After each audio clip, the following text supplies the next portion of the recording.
Muy buenos días, tengan todos y todas. Bienvenidos y bienvenidas a este cuarto Congreso de Radios Comunitarias, Expresiones Latinoamericanas y del Caribe 2023. Mi nombre es Gabriela Benítez, soy la coordinadora general de este congreso y docente en la Facultad de Ciencias de la Comunicación de la Benemérita Universidad Autónoma de Puebla. Para poder realizar esta conferencia magistral, les notifico que, bueno, ya estamos en Facebook Live a partir de la página de Cuarto Congreso Radios Comunitarias. Y, bueno, les pedimos a todos y todas las asistentes mantener, por favor, sus micrófonos y sus cámaras apagadas. Bueno, pues voy a comentar rápidamente cuál es la dinámica de esta conferencia. Vamos a tener pues la participación del doctor Gabriel Kaplún, quien ya nos acompaña en esta sala. Tiene usted 40 minutos para exponer, o aproximadamente, y posteriormente abriremos una sesión de 15 minutos de preguntas, comentarios de los asistentes para el doctor. Y bueno, pues para eso les vamos a pedir a los asistentes que levanten la mano, prendemos su micrófono para que ustedes hagan la pregunta directa, o en el chat escriben la pregunta, o en el Facebook escriben la pregunta y nosotros se la hacemos llegar al doctor. Bueno, pues sin más, pasamos por favor a presentarles al conferencista invitado del día de hoy, para lo cual hemos preparado un video de semblanza que le pido a estudiantes de apoyo, Melissa de Gante, que si por favor lo puede compartir.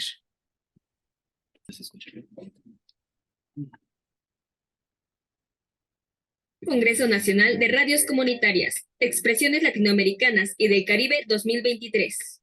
Gabriel Kaplún.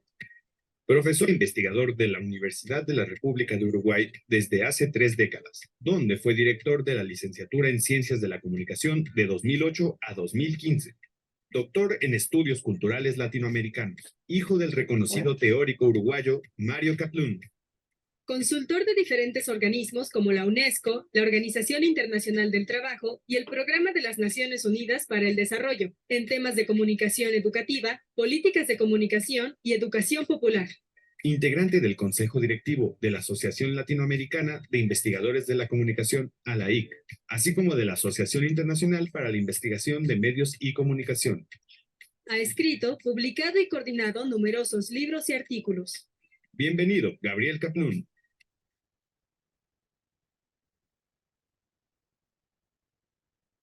Bueno, es así como comenzamos con esta conferencia. Adelante, doctor, tiene usted el uso de la palabra. Bueno, muchas gracias primero que nada por la invitación. Es un gusto estar con ustedes de este modo virtual. Y empiezo como preguntándoles antes de propiamente contarles, compartir con ustedes algunas cosas. Creo que en este congreso hay gente básicamente de las propias radios comunitarias. ¿Es así? Tenemos eso, Gabriela. ¿Qué dicen los que están aquí presentes? Sí.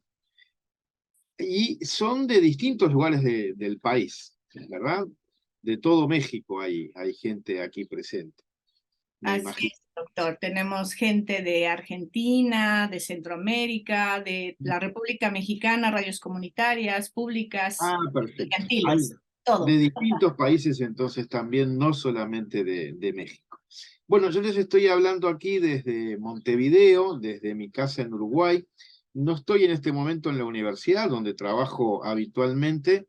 Les confieso porque es difícil encontrar un espacio tranquilo para una cosa así. Compartimos el espacio con muchos compañeros y compañeras y sería complicado asegurarse ese silencio mínimo para que podamos conversar.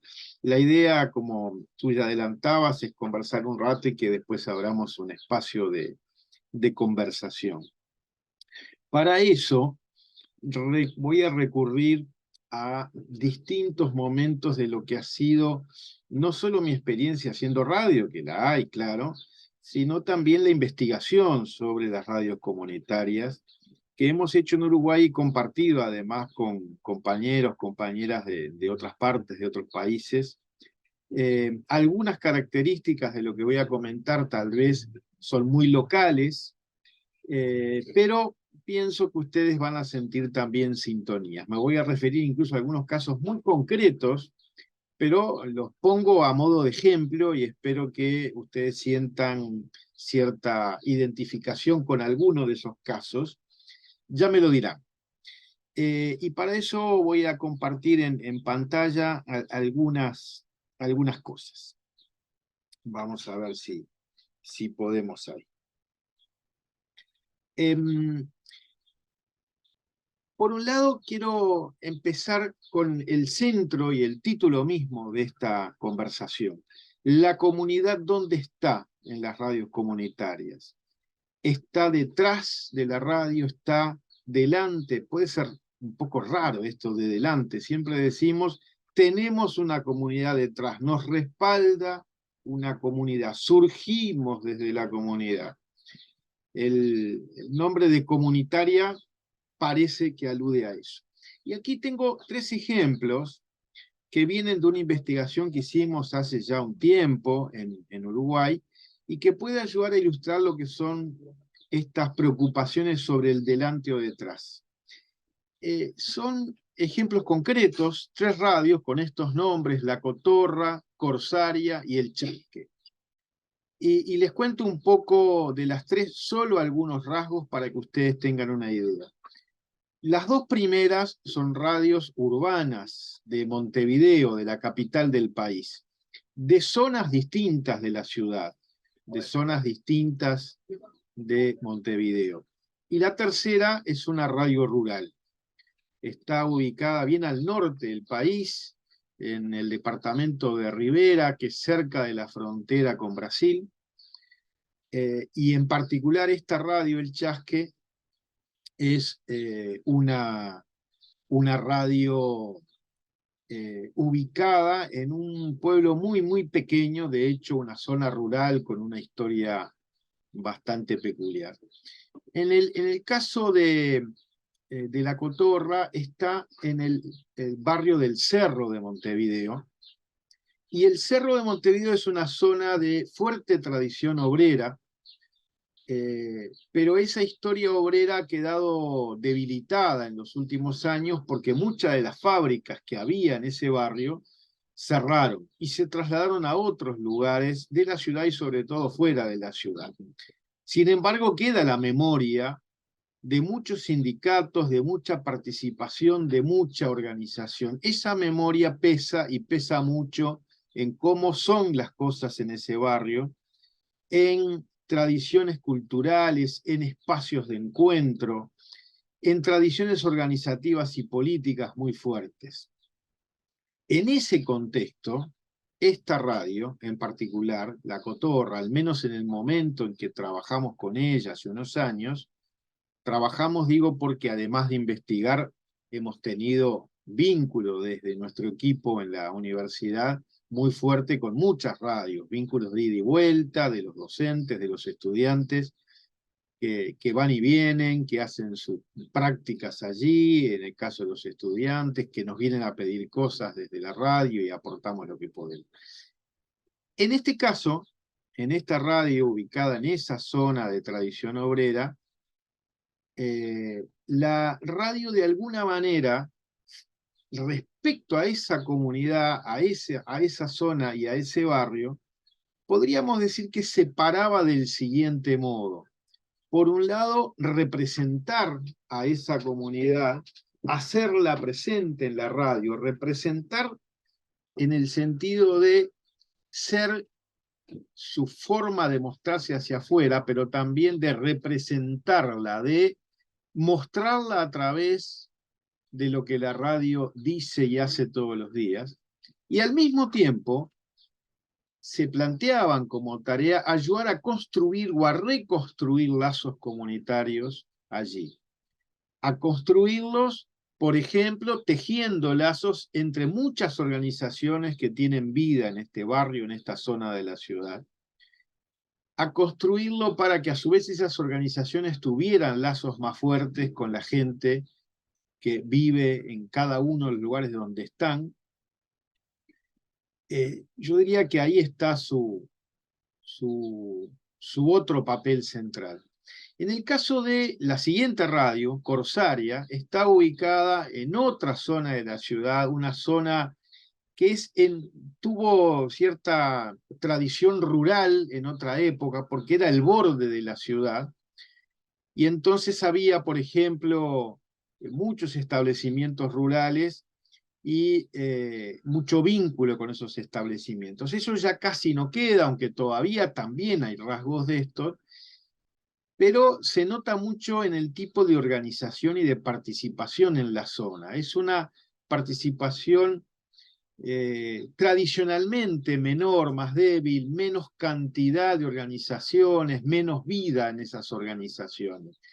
Sí, mucha vida cultural, podríamos decir. Por ejemplo, muy importantes eran allí los carnavales que convocaban a todo el mundo, pero mucho menos presencia de organizaciones sindicales, de organizaciones incluso vecinales. En este barrio, esta radio, con ese nombre de Corsaria, que no es un nombre casual, surgió como una radio pirata, se decía, no solo ilegal, como habían surgido todas las radios comunitarias en Uruguay, porque recién en el año 2008 tuvieron una ley que las amparara y todas estaban siempre un poco al margen de la ley y perseguidas. Esa radio que tenía esa historia quería como que mantener esa historia. Prefería incluso no ampararse al marco legal. Yo sé que ustedes en el Congreso justamente esta es una discusión que ustedes están dando. Sé que además la legislación, sobre todo la de México, tiene ciertas características distintas en parte y parecidas a las de mi país.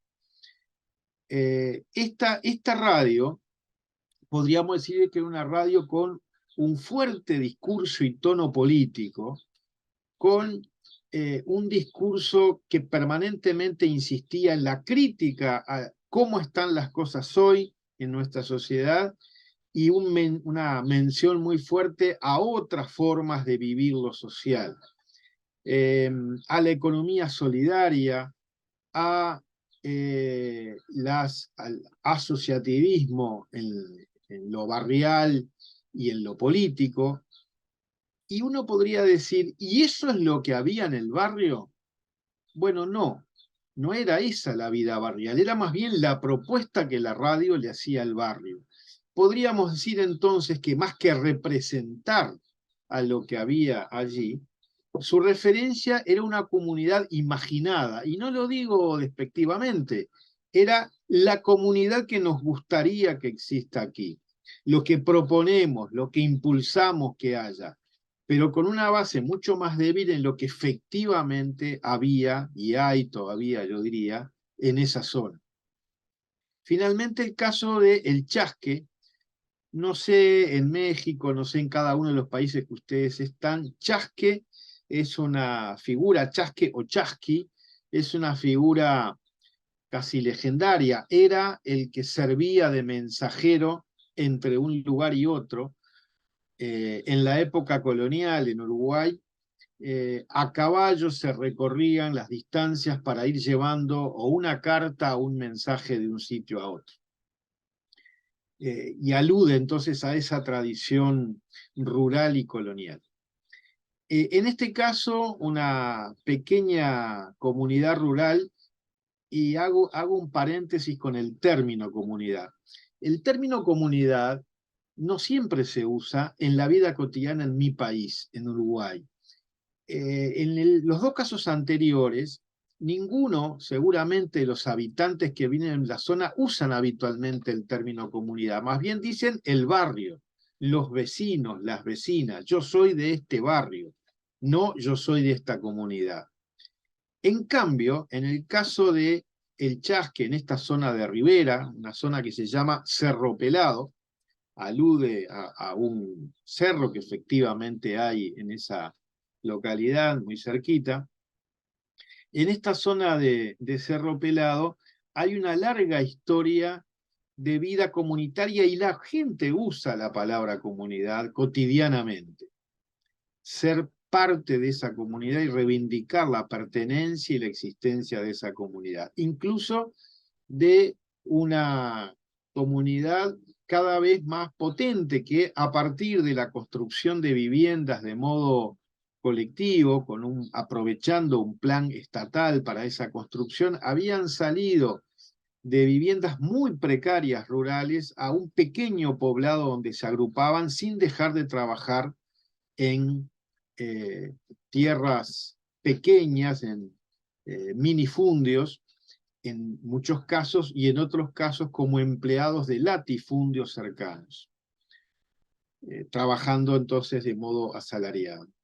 Y podríamos decir en ese sentido una comunidad emergente, una comunidad con una participación cada vez mayor, que iba creciendo con el tiempo por sí misma, y donde en ese movimiento surge esta radio de un modo bastante particular.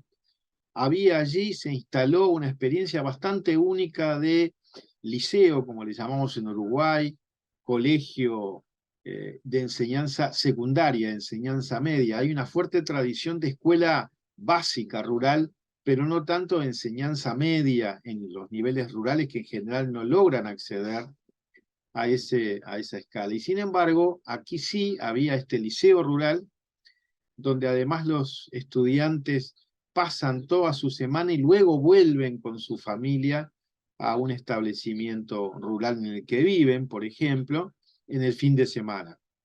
Mucha convivencia entonces de estudiantes y de profesores allí.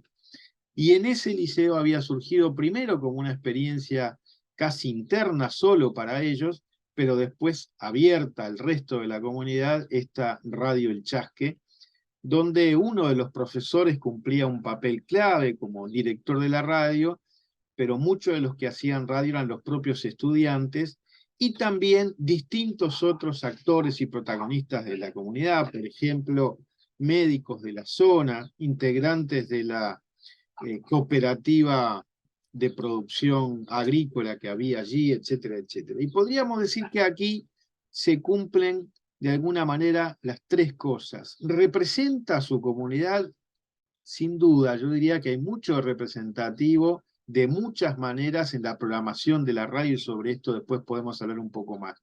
¿Ayuda a construirla? Claramente sí, y lo relevamos de muchas formas, como la radio ayudó y ayuda hoy a tejer lazos entre sí, a conocerse más, a valorar más lo que se tiene. Y permite también, desde su discurso, desde lo que hace, imaginar nuevas posibilidades. De hecho, la radio ha sido la impulsora de cosas nuevas ahí en la zona, de iniciativas que surgen, de proyectos nuevos que se han ido surgiendo. Y si miramos más desde el lado de la audiencia, es interesante ver, tengan presente este primer cuadro, lo que pasaba en ese momento donde hicimos aquel trabajo de investigación y de acompañamiento con la audiencia de la radio, con las audiencias. En el caso de La Cotorra, en el Cerro de Montevideo, más del 80% de los habitantes de esa zona, unos 100.000 habitantes en este caso, conocían la radio. Hicimos una encuesta con una muestra cuidadosa, representativa del barrio, y casi todo el mundo sabía de la existencia. Eso no quiere decir que la escuchara, porque hay muchas radios que se pueden escuchar en la ciudad. Y había entonces una segunda medición interesante, que es saber quiénes decían escucharla habitualmente. La pregunta era esta: ¿usted escucha habitualmente esta radio? Si la conoce, la escucha. Alrededor del 20% la tenía entre las radios que escuchaban. No era la única, pero la oían. Pero después venía la pregunta más difícil, que es la del rating, que es esa medición que se hace minuto a minuto, pero que nosotros no exigíamos tanto. Simplemente preguntábamos: ¿usted la escuchó ayer? Una encuesta que se hacía en una mañana de sábado, y preguntamos: ¿ayer la escuchó? Bueno, y ahí bajábamos a un 1,6%, que uno puede decir es muy poquito, pero no tampoco, ¿eh? Interesante para pensar cuánta gente la había escuchado al menos el día anterior. Si nos íbamos al caso de Corsaria, ya teníamos un primer problema: mucha menos gente la conocía, no llegaba a 1/3 de la población, poco más de 1/4 que sabía de la existencia de la radio. Y cuando le preguntábamos si la escuchaba habitualmente, también era mucho más bajo la escucha que encontrábamos. Y cuando nos íbamos a ver quién la había escuchado el día antes, menos de un 1%. Fíjense qué distinta de la situación de la radio rural, de la radio El Chasque.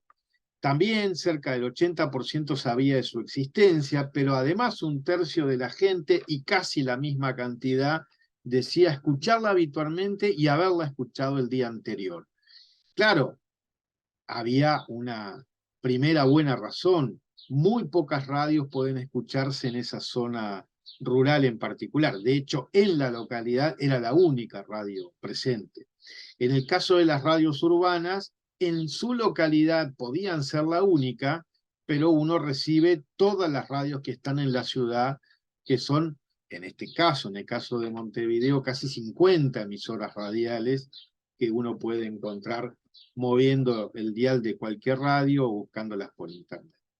Tenemos entonces una serie de cuestiones como para empezar a pensar esto que yo decía antes, y vuelvo al cuadro anterior.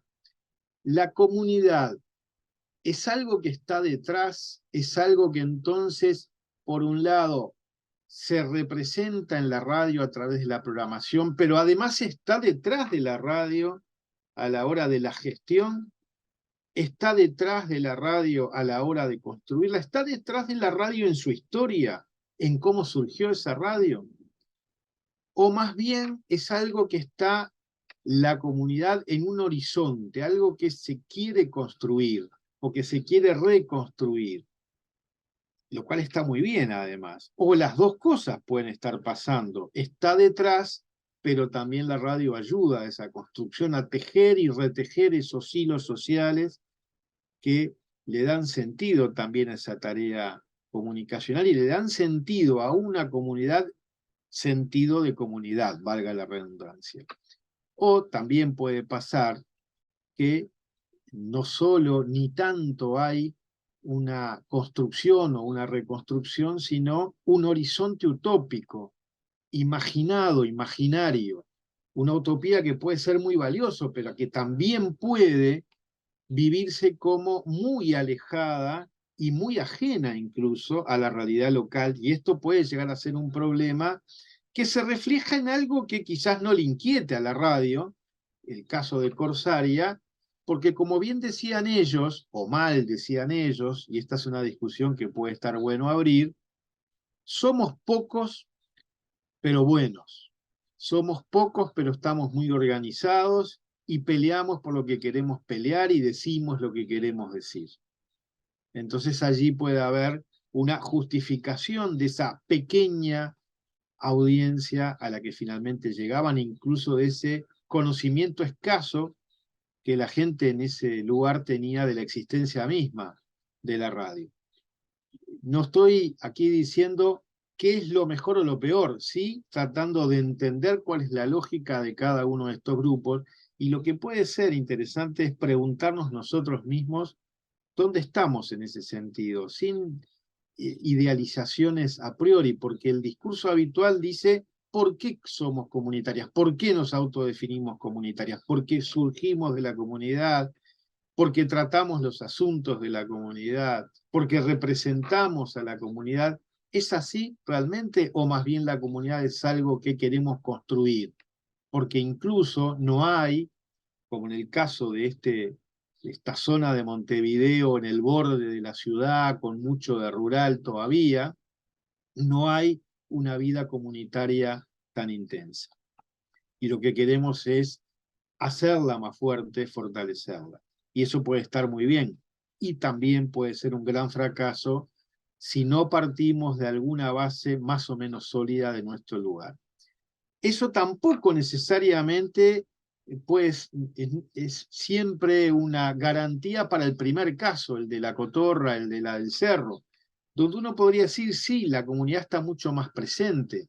Pero, por ejemplo, y acá viene la otra cuestión que quiero introducir, puede haber a partir de allí también muchos problemas cuando uno analiza más a fondo el discurso, y puede empezar a entender algo de los problemas que se dan con la audiencia.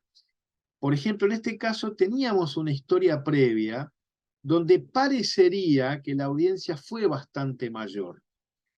En otra época, en la época fundacional de la radio, hace ya más de 20 años, cuando la radio había surgido. ¿Por qué?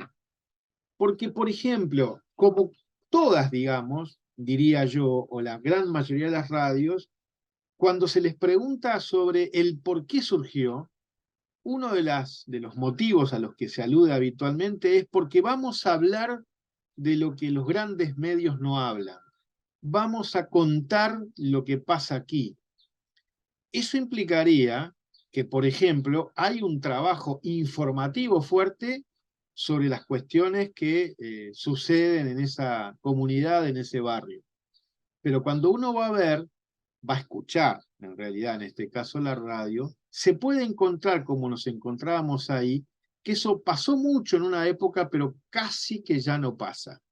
Por ejemplo, La Cotorra tenía en una época un programa matutino de 2 o 3 horas con información barrial, un programa periodístico local, de información local.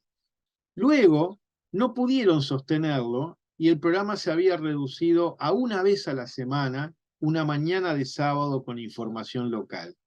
Y confesaban, en la época que estuvimos trabajando con ellos, haciendo esta investigación, que ni siquiera esa mañana de sábado se sostenía bien, que a veces se terminaba rellenando con mucha música porque no tenían con qué completar realmente esa hora con información local o rellenándola con información no local, con información nacional, robada, digamos, de otros medios de comunicación, de la prensa escrita, del mundo digital. Entonces uno podría decir, ¿es cierto que realmente la comunidad se hace presente? ¿Hablan de lo que pasa en la comunidad? No tanto, porque eso implica un esfuerzo difícil de sostener, un trabajo periodístico, más allá de si quienes lo hacen son periodistas profesionales, en este caso, en general no, gente de la propia comunidad, del modo que lo hagan, pero el asunto es si hay esa presencia comunitaria con su información. Hay otras muchas modalidades, por ejemplo, invitar a las organizaciones locales a que gestionen sus propios programas, invitar a gente de la comunidad a que presente propuestas de programas que tengan que ver con contenidos comunitarios. En el caso de La Cotorra, cuando empezamos a mirar todo eso, algo de esto había, pero también a las organizaciones se les había hecho difícil sostener esos programas a lo largo del tiempo, los tenían al principio, después ya no, o los habían ido espaciando, ya no una vez por semana, sino una vez al mes, o vecinos, vecinas del barrio que proponían programas, casi siempre eran propuestas de programas musicales, y cuando uno iba a escuchar qué música se emitía allí, tampoco era música local, era música que le gusta a quien programa, y muchas veces muy parecida a la que se podía escuchar en emisoras comerciales. Y entonces uno dice, bueno, ¿qué es lo local que está presente ahí? ¿Qué hay de específicamente referido a esa comunidad concreta en esa programación radial? Y eso puede explicar algo de esa audiencia un poco perdida, esa que habían tenido más alta en otra época, cuando encontraban ahí realmente una diferencia, y una diferencia además bien realizada, sostenida en el tiempo. Estas son las cosas que pueden ser bien problemáticas. Y ya para ir cerrando, quiero hacer alusión a un esquema que probablemente ustedes conocen, pero que vale la pena pensar, que es la sostenibilidad de los proyectos comunicacionales y de las radios en particular. Esto vale para cualquier proyecto comunicacional, pero para el caso de las radios comunitarias quizás tanto más. A veces nos preocupa la sostenibilidad en términos económicos o en términos muy prácticos. Simplemente la radio no ha dejado de transmitir cuando va pasando el tiempo. Hace muchos años que estamos aquí y nunca apagamos el transmisor. siempre hemos estado en el aire y además quizás estamos muchas horas al aire. O por el contrario, hemos tenido periodos en que no podemos salir, se nos rompió el transmisor o se cayó la antena y ya no emitimos, o si lo hacíamos por internet, la computadora ya no pudo sostener y ya no podemos entonces emitir, o al contrario se sostiene. Esta sostenibilidad puede ser en esos términos prácticos, pero yo creo que vale la pena siempre pensarlo en sus 4 dimensiones, en estas 4 al menos. La sostenibilidad económica, sí, aunque los recursos económicos necesarios sean muy pocos, pero siempre algunos se requieren, aunque todo o casi todo se haga con trabajo militante, voluntario, de todas maneras se va a necesitar algunos recursos siempre, aunque sea para la infraestructura y para mantener al aire la radio. Pero claro, todo eso tiene mucho que ver con la sostenibilidad social, comunicacional y político-institucional. La social tiene que ver con esto que decíamos recién. ¿Cuál es el vínculo con esa comunidad? Porque si esa comunidad siente como propia la radio, es muy posible que también aporte recursos económicos por una o por otra vía, sea comerciantes del barrio que quieran anunciar sus servicios, sus productos allí. La publicidad puede ser una de las fuentes económicas, o sea, por contribuciones voluntarias de la gente para sostenerla, o asistir a un evento que se hace para recaudar dinero para la radio. Pero esto tiene mucho que ver también, todo esto se relaciona con esa sostenibilidad comunicacional. Por ejemplo, que aquello que se decía, hablamos de lo que nadie habla, hablamos de lo que pasa en esta zona, efectivamente sucede, y no pasa eso que tantas veces nos sucede, y es que no logramos sostener nuestro propio proyecto comunicacional, eso que le daba el sentido a la radio desde el punto de vista de sus contenidos, de sus programas. O la sostenibilidad político-institucional. Decimos que la radio es comunitaria porque la gestionamos entre todos. ¿Y qué quiere decir eso? Tomamos efectivamente las decisiones con una asamblea de la zona, del barrio, de la localidad, de los campesinos que viven y tienen que ver con la radio y la escuchan, o bien, que es otra de las posibilidades, participan haciendo programas, o bien no hacen los programas, es un pequeño equipo que gestiona, pero la voz de la comunidad, las muchas voces, está presente en la radio.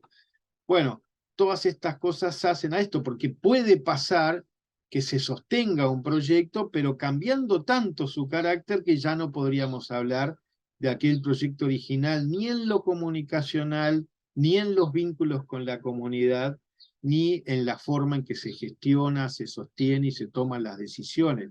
Y entonces, si todo eso que se perdió, se abandonó, permitió sostener económicamente, puede que sí, pero tiene poco sentido. Poco sentido quizás respecto al menos al proyecto original, o al menos es una pregunta para hacernos, ¿sigue teniendo sentido? ¿Es esto lo que queríamos hacer? Y si cambió y ya no es lo que habíamos pensado hacer, bueno, por lo menos preguntémonos si esto que estamos haciendo hoy es lo que queremos hoy hacer. Yo entonces dejaría por acá como para tener efectivamente un tiempo como para conversar a partir de estas primeras ideas.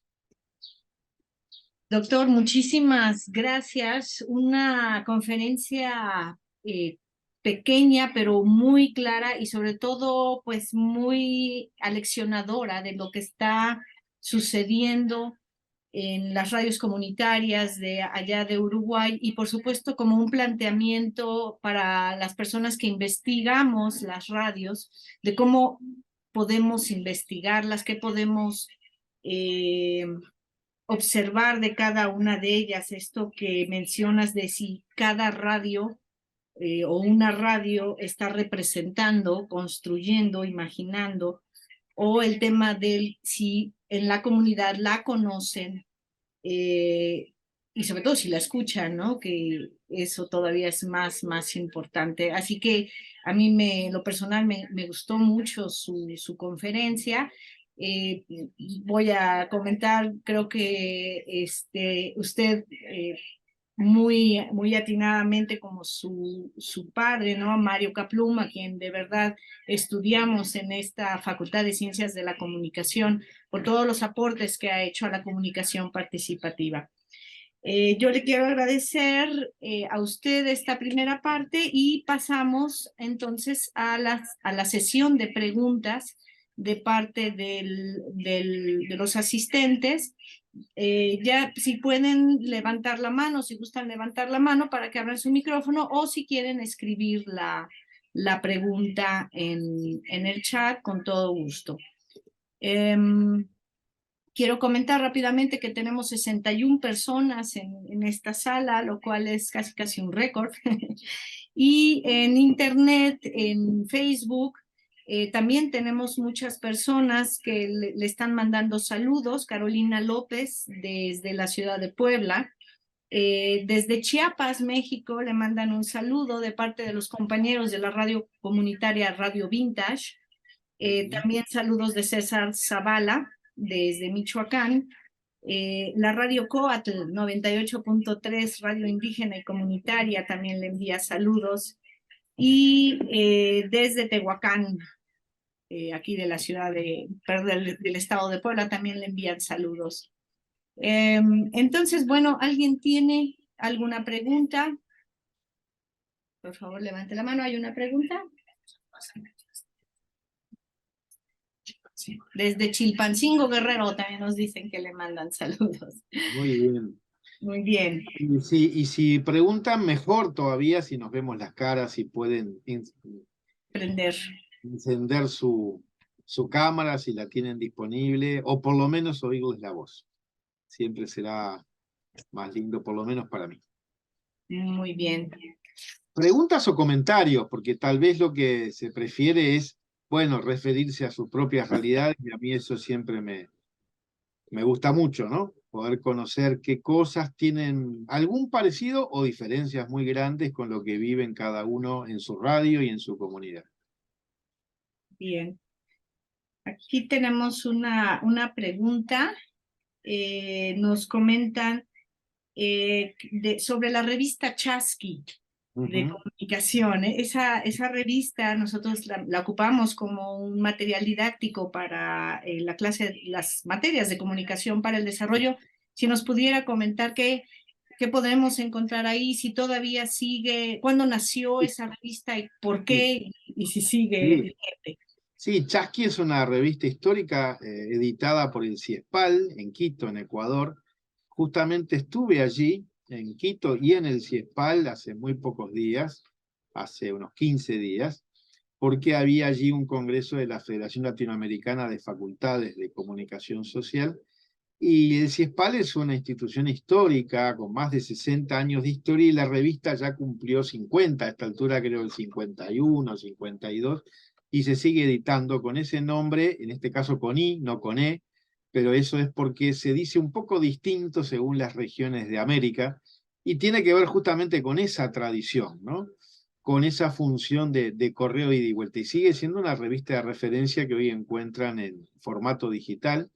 Se editó en papel mucho tiempo, ahora no está saliendo en papel, pero sí está digitalmente disponible en la web de CIESPAL. Si ustedes la buscan, la van a encontrar. Justamente en esa revista, hace ya unos 3, 4 años, escribí un texto más amplio, no refiere solo a las radios comunitarias, pero también hay una alusión a ellas, sobre la comunicación alternativa en general y su estado de situación actualmente en América Latina.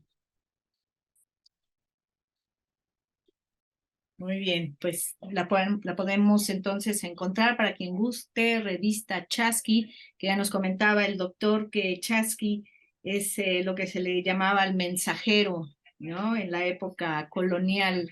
Qué bonito, porque no sabíamos que era Chasqui y ahorita ya nos lo aclaró. Bueno, vamos a dar paso a otra pregunta. Nos comentan de aquí, de los estudiantes de la Facultad de Ciencias de la Comunicación, que usted comentó que miden esto de cómo se representa, construye, imagina las radios, ¿no? Las radios comunitarias o las radios de allá, pero que si nos pudiera abundar un poquito más cómo fue este trabajo, cuántas personas fueron, Claro, si fue un cuestionario, claro. cómo fue ese proceso. Bien, es interesante eso, ¿no? En este caso, ustedes pueden encontrarlo en un libro que está en papel, pero también disponible en internet, que se llama ¿Qué radios para qué comunidades? Y si lo buscan con ese nombre, es un trabajo colectivo, lo hicimos con un equipo de nuestra universidad hace ya una década. Se publicó en el año 2015, si no recuerdo, y de allí están tomados, y ustedes pueden ver mucho más a fondo los detalles metodológicos, pero básicamente la historia en este caso fue así. Nosotros hicimos un estudio general del conjunto de las radios. En Uruguay tenemos unas 100, 150 radios. Digo 100, 150 porque en el momento en que estábamos trabajando había alrededor de 150, pero hoy yo diría hay lamentablemente menos. Muchas no se pudieron sostener, por un lado, y por otro lado no ha habido, por decisión de los gobiernos de los últimos años, llamados a nuevos interesados en radios comunitarias. Esto de la desaparición de radios es una de las señales de alarma, ¿no? Desaparición que en general tuvo que ver con la dificultad para sostenerse, para seguir manteniendo su trabajo en el tiempo. Volviendo a la cuestión más metodológica, nosotros hicimos ese estudio general, trabajamos con todas, pero luego elegimos estos 3 casos que yo les mencionaba porque nos parecían interesantes por sus diferencias justamente. Y confirmamos y ampliamos y profundizamos sobre esas diferencias con un trabajo que incluyó un análisis de la programación de la radio, por un lado, de escuchar mucho de los programas y analizar sus contenidos, conversaciones con quienes hacen la radio, con quienes hacían la radio en ese momento, largas conversaciones, entrevistas individuales o colectivas al equipo de la radio, observación de la programación en vivo, digamos, ver qué está pasando, porque más allá de lo que se escucha a través de los micrófonos, es interesante saber, por ejemplo, si la radio está llena de gente que va todo el tiempo, aunque no todos salgan al aire, pero ver la vida, pasarse horas allí, no es lo mismo que solamente escuchar grabaciones o escucharla desde la casa de uno. Eso también jugó un papel muy fuerte. Entrevistas a organizaciones vinculadas al barrio o a la comunidad y a la radio en particular. Si tienen un vínculo, cómo es, de qué manera se vinculan, salen en la radio, recurren a la radio y para qué. Y finalmente la joya para los que estaban en cada una de estas radios, lo que todos esperaban y querían, que era una encuesta de audiencia, que es lo más costoso, lo más caro, y lo más raro, porque en mediciones de audiencia hay muchas, pero las radios comunitarias casi siempre quedan fuera de las mediciones de audiencia. Ni siquiera están entre lo que se pregunta o no aparece. En algunos casos aparecen como mención espontánea, pero no está en la grilla de los propios encuestadores y sobre todo se les escapa lo local, porque son, por ejemplo, encuestas de toda la ciudad de Montevideo, pero no encuestas barrio por barrio. Y entonces hay que tomar una muestra mucho más potente solamente en la zona, ¿no? Para los que saben un poco de estadística, uno toma en una ciudad como Montevideo, 1,5 millones de habitantes, unos 400 casos de toda la ciudad, y tiene una buena representación del conjunto de la ciudad, pero lo que no puede saber es si el cerro en particular, que no son 1,5 millones, sino solo 100.000, está bien representado o no. Y nosotros lo que hicimos fue tomar una muestra de, no recuerdo ahora si 300 o 400, eso se calcula estadísticamente, solamente del cerro, solamente de Colón, y algo similar en el caso de Cerro Pelado. En el Cerro Pelado casi que fue un censo, porque vive muy poca gente allí. Es una localidad muy pequeña, digamos. Entonces era posible entrevistar a todos.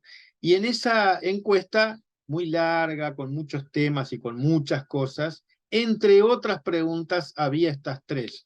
¿Usted conoce, había 4 en realidad muy vinculadas? ¿Usted conoce alguna radio comunitaria? ¿Cuál conoce? Y entonces ahí sabíamos si era o no conocida. No se la mencionábamos además, sino esperábamos que nos dijera cuál conocía espontáneamente.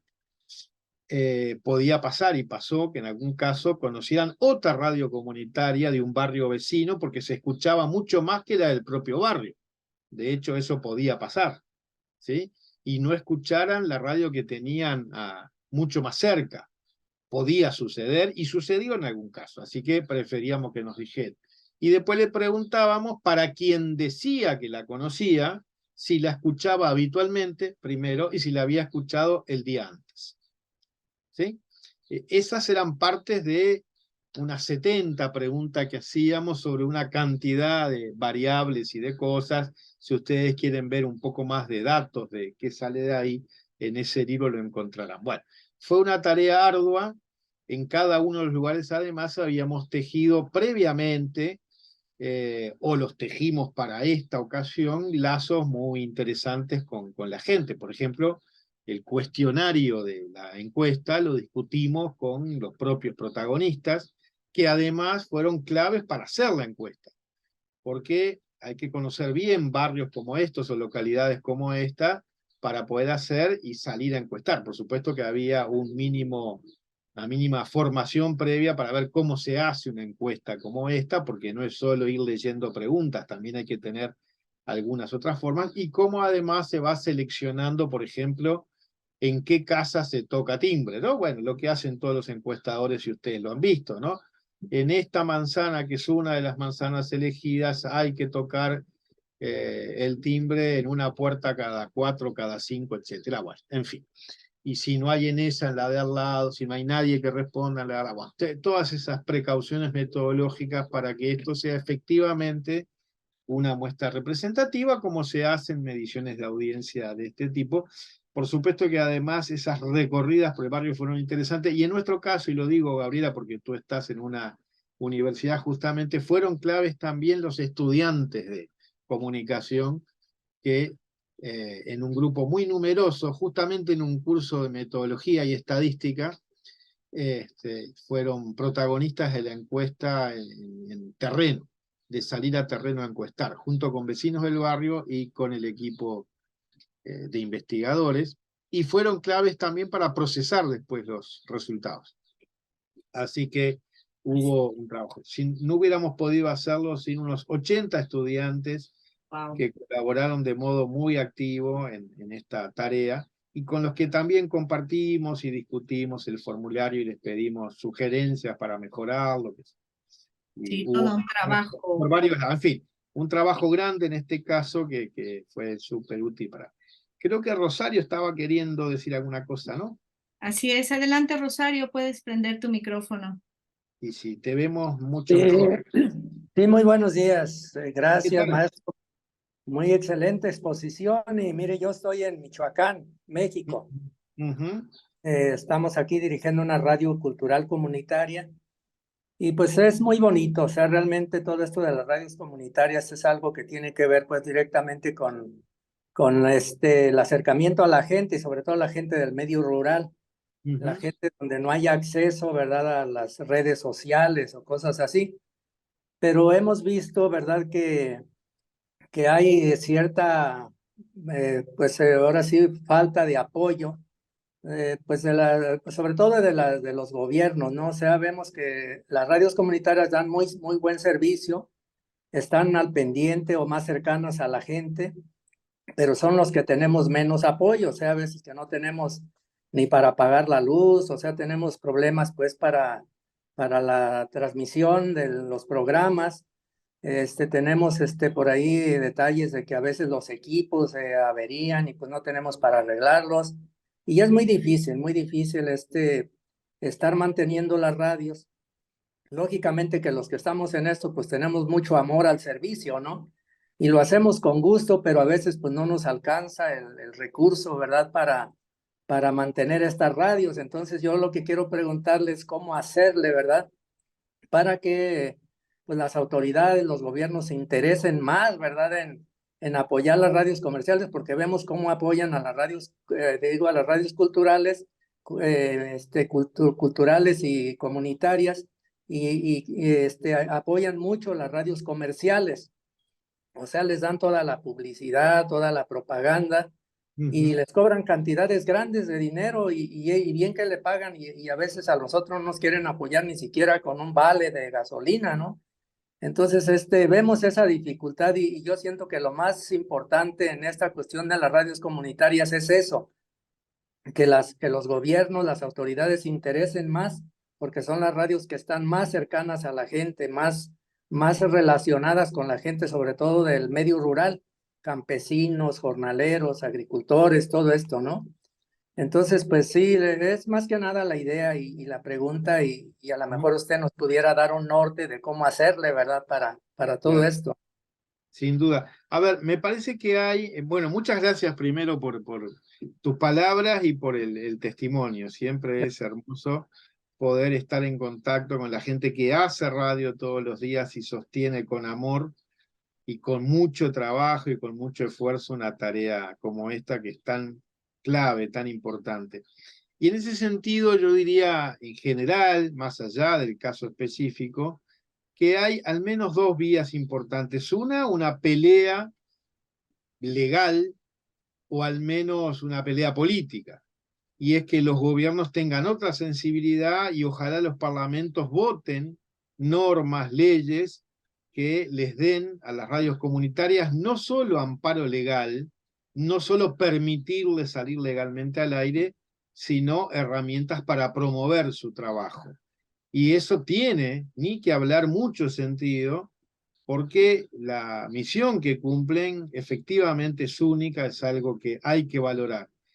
Y hay tantas cosas que los estados y los gobiernos subsidian y apoyan, de modo directo o de modo indirecto, que tiene todo sentido que también lo hagan en este caso. Puede haber leyes en ese sentido, puede haber normas locales, municipales, que jueguen también en esa misma dirección. Y yo diría que ahí hay al menos dos tipos de herramientas típicas. Uno, los subsidios directos, dinero que efectivamente se da, que a su vez tienen varias modalidades, a veces son generales, toda radio por estar al aire lo recibe, a veces son más bien a partir de presentación de propuestas, de proyectos, por ejemplo, fondos específicos que se asignan para crear un programa, para sostener un programa, o fondos específicos para infraestructura, para justamente que no tengamos esos dramas de la antena que se cayó o el transmisor que se rompió, y que podamos tener además una estructura, infraestructura adecuada, potente, de buen estado. Ese tipo de fondos también existen y hay que pelear porque o bien estén en leyes o bien los gobiernos tengan. Lamentablemente todo esto ha sido siempre muy fluctuante y depende de cada lugar y de cada gobierno. Pero esa es una pelea que hay que dar. La otra, que yo creo, es la que decía de el apoyarse muy fuertemente en su propia comunidad. El buscar que la comunidad contribuya con recursos también, con recursos a través de la publicidad propia local, que es distinta, y era la otra forma que iba a decir del Estado, que la publicidad oficial. Las dos vienen bien. Y es bien importante que haya esa posibilidad. No sé cómo es la legislación mexicana actual, pero, por ejemplo, en Uruguay, cuando se discutió si podían recibir publicidad las radios comunitarias, la ley entendió que sí, porque ser sin fines de lucro no quiere decir ser con fines de pérdida. Y no quiere decir que uno no pueda tener y merezca, como cualquier otro, recursos publicitarios como otras. Y yo diría, y quiero cerrar con esto, hay dos preguntas que siempre vale la pena hacerse. No lo digo por el caso de ustedes en Michoacán, que quizás lo tienen muy claro, pero a veces no está tan claro. ¿Estamos pudiendo cumplir con nuestro propio proyecto comunicacional? Porque a veces eso es un círculo vicioso que no logramos romper. ¿En qué sentido? Como tenemos pocos recursos, no logramos que la radio salga bien con una buena programación. O sale técnicamente mal, o sale comunicacionalmente mal. Técnicamente mal quiero decir se escucha mal, o se corta. O no sale bien comunicacionalmente. Los programas no tienen los contenidos y la calidad que nos gustaría, porque no le podemos dedicar el tiempo que nos gustaría dedicarle. No tenemos toda la información de la comunidad porque no tenemos tiempo de salir a buscarla.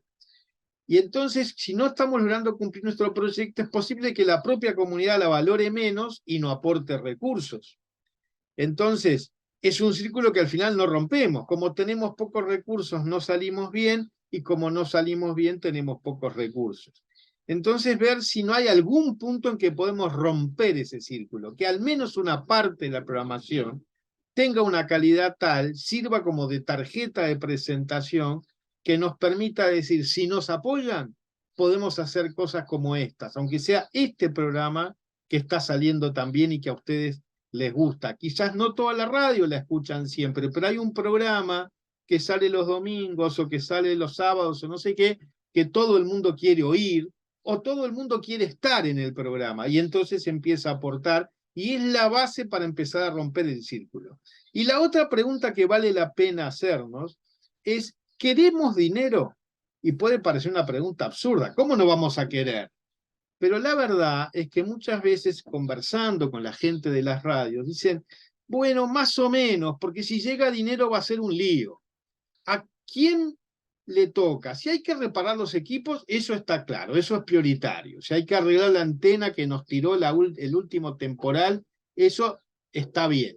Pero si hay un poco más de dinero, ¿quién va a cobrar? Casi siempre cobra el operador, porque lo importante es que salga al aire. Está bien, le pagamos al operador, o por lo menos algunas horas a algún compañero que sabe manejar los controles. Pero si hay un poquito más de dinero, ¿quién?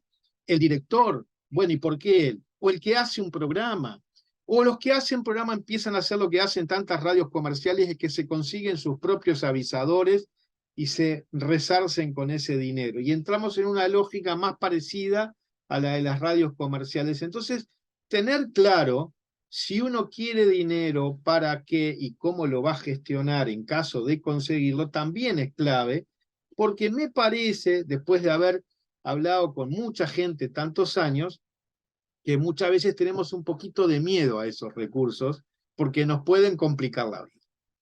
Yo diría por ahí algunas de las preguntas que vale la pena que nos hagamos, y sé que estamos ya en la hora de ir terminando, así que creo que iremos cerrando por aquí. Sí, Según unos órdenes, Gabriela, que eres la dueña este espacio. del tiempo y de la palabra. Sí, doctor, lamentablemente el tiempo ya se nos terminó. Enseguida viene el panel 2. Muchísimas gracias, señor José Rosario. Gracias. El tiempo se nos terminó, pero bueno, pues queremos despedirnos de todos los asistentes, no sin antes compartir aquí en pantalla un pequeño reconocimiento al doctor Gabriel Kaplum de parte de la Facultad de Ciencias de la Comunicación y el Consejo de Ciencia y Tecnología del Estado de Puebla, que son de los organizadores.